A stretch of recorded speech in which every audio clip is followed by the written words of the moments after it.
We work to what our LGBT community in the West is going through, what they face, especially with over here. There's plenty that works on the street, as street workers, what they face on the streets and what they go through every day and every night of their lives.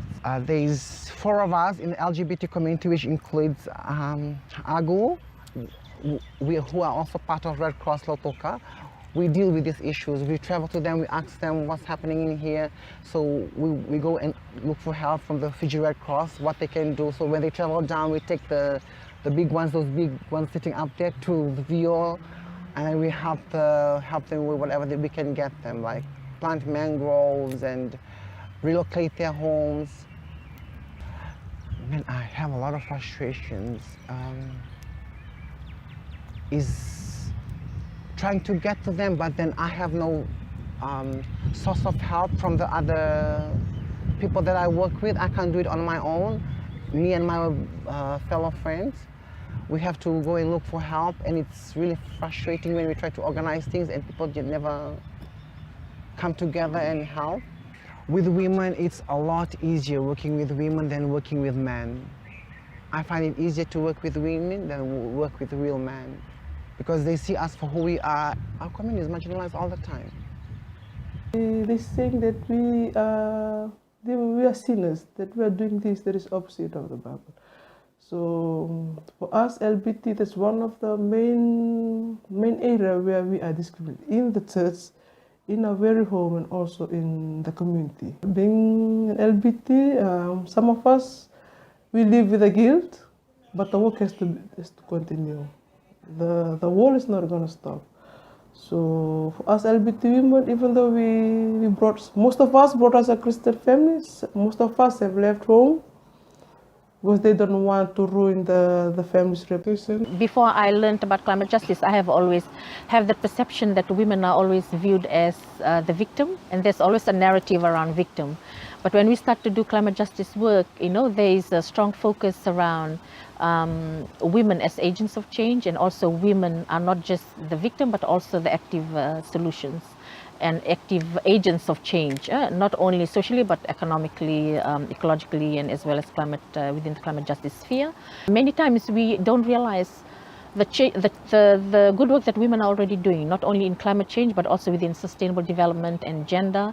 And as for me, for a woman that comes from rural and remote background, it's amazing to see that most women are moving a lot of great work with less support and access to resources, but they are already moving work, and that is something that needs to be recognized by the government and for the policymakers to ensure that when there are climate dialogues and when there are spaces that are created, that women should also come in, and because women come in with diverse sets of knowledge, and these are sets of knowledge and sets of information that we need to really integrate within climate actions, because there seems to be a lot of focus on technical expertise and knowledge, and I strongly feel that's why it was important to work with women, because I really learned a set of solutions and also a set of important components that we need if we truly need everybody to be included within climate responses. That means that women and diverse communities, and not just women, but also women from rural and remote and urban poor communities,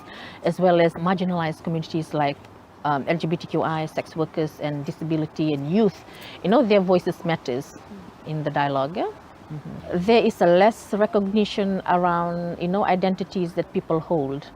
And what most of us don't realize is that our identities expose us to our different experience, as well as expose us to our different access to resources. And for me, as a lesbian woman, and as a woman that comes from rural and remote community, and as a person that also works within the LGBTQIA community, it's very important that we start bringing in gender within climate dialogues, because most of the LGBTQI communities are excluded from accessing resources, simply because of the heteropatriarchal system and structures that we have. And we recognized and identified a lot of gaps that exist, especially within LGBTQI communities, and not just LGBTQI communities, as well as the elderly and sex workers.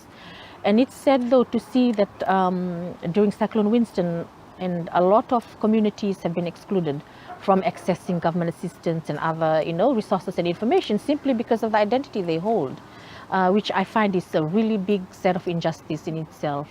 And again, it comes to the existing systems that we have, and because it's designed for a particular group of people, and it's designed for traditional family structure, and most of these people who are already, living as outsiders, who are already marginalized, and then they have to recover from their own cost. To our government leaders, that if they truly believe in leaving no one behind, and if they truly are focused towards achieving the 2030 SDG goals, then we really need to ensure that we have inclusive policies that represents and include the voices of everyone. There should be a recognition around placing community over profit. And I think that has been one of the struggle that we have, and we don't realize, especially with the government making a lot of development decisions where there are no consideration around community livelihood. There is a lot of focus around the country and the economy making profits, and they are not realizing how much it's costing community livelihood. For example, if you see from here Singatoka, where there are hotels and all these big development processes that are happening, it's quite sad though to see that most of these communities, especially women who are at the forefront of who are the heartbeats of the home, who are trying to sustain livelihood every day, they are having to walk for miles, and they are now being blocked and limited from accessing the community, like the commons, which is supposed to be accessed by everyone. And that's unfortunate, because sometimes the government is not really realizing the impacts of their actions when they do development processes. Women come with many diverse skills and knowledge, and there has to be less focused on technical knowledge. That a lot of knowledge that women holds, it's not just women, but also indigenous knowledge, traditional knowledge, feminist knowledge, knowledge that comes from the grassroots communities. These are knowledge and information that communities can respond to easily. And it uses a lot of bottom-up approach compared to some of the top-bottom approach that is now being mostly enforced by a lot of countries that communities cannot respond to. So I feel that that is also another area that women are trying to champion and push, that there should be recognition around multi-models of knowledge, and also especially centering information and the role of women within climate actions. We are trying to ensure that there is the availability of disaggregated data, in terms of the different impacts of climate change to men and women, and also diverse communities. It's also important that different countries recognizes the Gender Action Plan and ensure that they are not only implemented but also monitored, and ensuring that all the objectives within the Gender Action Plans are achieved. I think one of the biggest frustration is around LGBTQI communities, the fact that we have long been excluded from decision-making spaces. That's one of my biggest set of frustration, because many people don't understand that, because of the identity that we hold, has already put us on the brink of marginalization. It affects the way we access resources, and the discrimination and the abuse that we go through. And many people don't realize that climate change in itself is also another added dimension to our struggle. And at times it frustrates me to go to spaces and see that our leaders and policymakers and experts, who call them experts, that comes into the country to do important consultation process, are still not realizing the importance of diverse and direct voices into these climate dialogues. We should really center human rights within all our climate action plans. Also, one of my frustration is around the fact that there's less accountability when it comes to the global north countries, as well as big corporations, who, in my opinion, and as well as we all know, it's a true fact that they are the biggest contributor to climate change. And unfortunately for us here in the global south, and in the Pacific, as well as in Fiji, and for us, for many diverse bodies, we have to come and suffer, and go through the consequences of their actions. It frustrates me to see how they're taking this lightly, especially countries like Australia and other global north countries, especially around fossil fuel, and how they are still prioritizing, the economy, how they're still prioritizing economic activities, over livelihood, the survival of the humankind, as well as, the survival of our planet. For those that live in the global north, it's about time. We only live in one planet, and they really have to start pushing their government as well, because we have less time on our hand, and if we have to act, the time is now. From the government perspective, they really need to,